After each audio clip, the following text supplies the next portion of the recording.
কার্জে হাসানা চাই নাই ঘুরিয়ে। বলেন আমি আর আপনি কার্জে হাসানা আদায় করবে ইনশাল্লাহ? বলেন তো। 10 বছর আমার ছোট চাচা আমাকে কাঁধে করে মানুষ করেছে, কাঁধে করে নিয়ে ঘুরেছে। শীত গ্রীষ্ম দেখে নাই, বর্ষা দেখে নাই। আমি যেখানে যেতে চেয়েছি, যা বলেছি চাচা তাই শুনেছে। বাপ 10 বছর বিদেশে, মানুষ হয়েছে ছোট চাচার কাঁধে চেপে।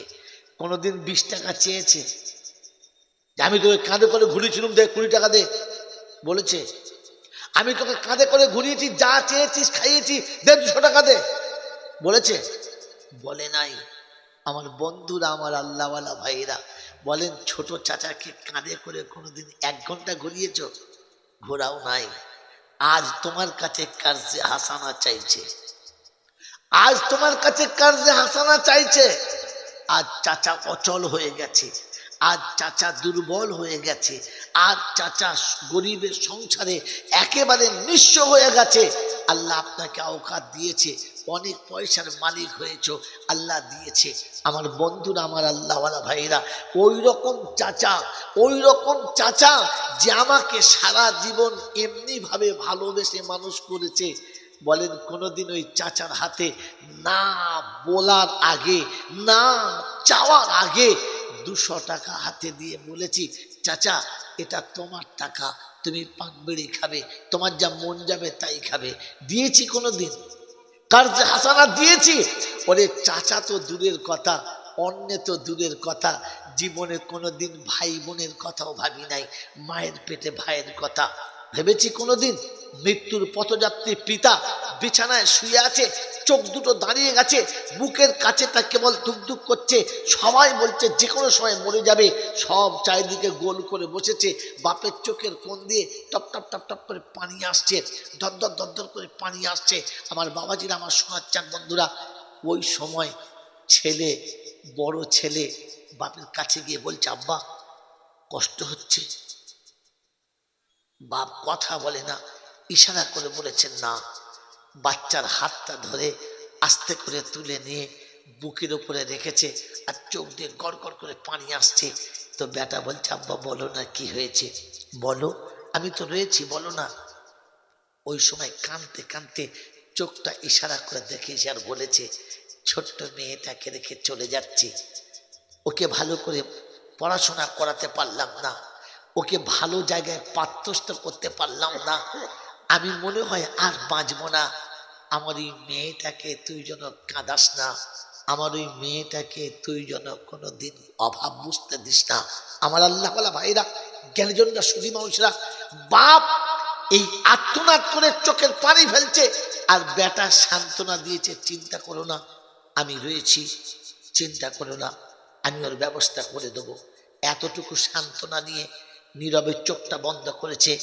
চিরজীবনের মতো পৃথিবীর আলো বাতাস ছেড়ে ইন্না লিল্লাহি ওয়া ইন্না ইলাইহি রাজিউন বলে পৃথিবীর আলো বাতাস ছেড়ে চলে গেছে। মেয়েটা ডুকরে কেঁদে বলেছে, আব্বা তুমি তো চলে গেলে, কার হাতে তুলে দিয়ে গেলে, কি আমাকে দেখবে, কার কাছে আবদারটা মিটাবো? মা বুকের ভিতর টিপি নিয়ে বলেছে, এখন আমি তোর মা বেঁচে আছি, অতটা কাঁদিস না, তোর আব্বাকে যেতে দে। মেরে মহতম দোস্তর বুজুর্গ, গোসল হয়ে গেছে, পানিতে গোসল করা হয়ে গেছে, কাফনে যখন শুইয়ে দিয়ে বাপের লাশটা ঢাকা পড়ছে, কন্যা মাথার কাছে বসে চোখের পানি ফেলেছে আর বলেছে, আব্বা চলে যাচ্ছ, আব্বা একবার বলে গেলে না, একবার বলে গেলে না, বাকি জীবন কার হাতে আর কার সাথে জীবনটা কাটাবো? নীরবতা পালন করে পিতা সেদিন বিদেশ সফর করতে শুরু করেছে, সবাই দাঁড়িয়ে দেখেছে, আর কন্যা নীরবে কাঁদতে কাঁদতে পৃথিবীর জমিনেতে ধুলোতে গড়িয়ে গেছে। সেদিন আর সান্ত্বনা দেওয়ার কেউ ছিল না। মেরে মহতম দুস্তর বুজুর্গ, আমার আল্লাহওয়ালা ভাইয়েরা, জ্ঞানীজনরা, সুধী মানুষেরা, বাপের দাফনের পরে মন ভেবে নিয়েছে, এখন আমাকে এদের হাতে থাকতে হবে। তাই কোনো সময় কোনো দিন ভাইয়ের বিরুদ্ধ চারণ করে নাই, বিরুদ্ধে কোনো দিন যায় নাই। আমার আল্লাহওয়ালা ভাইয়েরা, জ্ঞানীজনরা, সুধী মানুষেরা, আমার সোনামণি মায়েরা বোনেরা, মা বৃদ্ধা, মা অচল, তাই চুপচাপ থেকেছে। ভাই বড় হবে, ভাই সমাজে আস্তে আস্তে উঁচু হচ্ছে।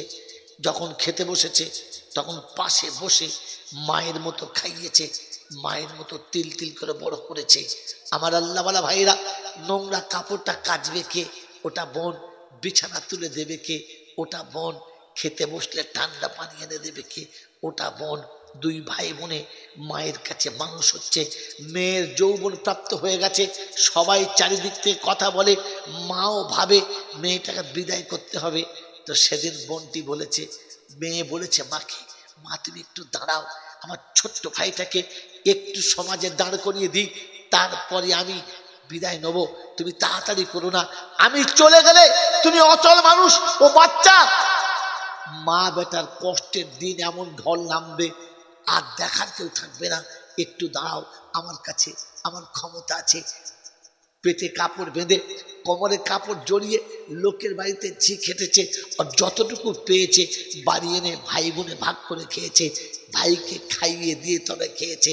আমার আল্লাহওয়ালা ভাইরা, ভাই যখন যোগ্য জায়গাতে চলে এসেছে, ভাই যখন বিয়ের উপযুক্ত হয়ে গেছে, তাকে পছন্দ করে মনের মতো একটা সাথী তাকে ধরিয়ে দিয়েছে। তখনও পর্যন্ত নিজে ভাবে নাই আমি বিয়ে করে শ্বশুর বাড়ি যাবো। কাল আমাকে আমার ভাই কথা দিয়েছিল আমাকে দেখবে, আজ আজ মনে রাখে নাই, ভুলে গেছে। আমার আল্লাহওয়ালা ভাইরা, জ্ঞানী সুধী মানুষরা, বিবাহের পরে ভাবি এসে দেখেছে এই আবর্জনা দুটো ঘরের মধ্যে পড়ে আছে। স্বামীর অল্প সংসারের পয়সা, দুটো আবর্জনা রাখা যাবে না। তাই চিন্তা করলো একে জব্দ করার একটাই রাস্তা। আমার বন্ধুরা, আমার আল্লাহওয়ালা ভাইরা, তখন ননদকে বাড়ির ঝি বানিয়ে ফেললো। সকালে উঠে সংসারের সব কাজ সারা জীবন যেমন করেছে আজও তেমন করতে হবে।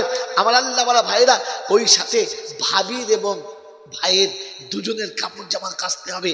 বন্ধুরা, আমার আল্লাহওয়ালা ভাইরা, ঘুম থেকে সকালবেলা উঠে থালা বাটি ধুয়েছে, চা পানি করেছে। ওদিকে ভাবির একটা বাচ্চাও হয়ে গেছে।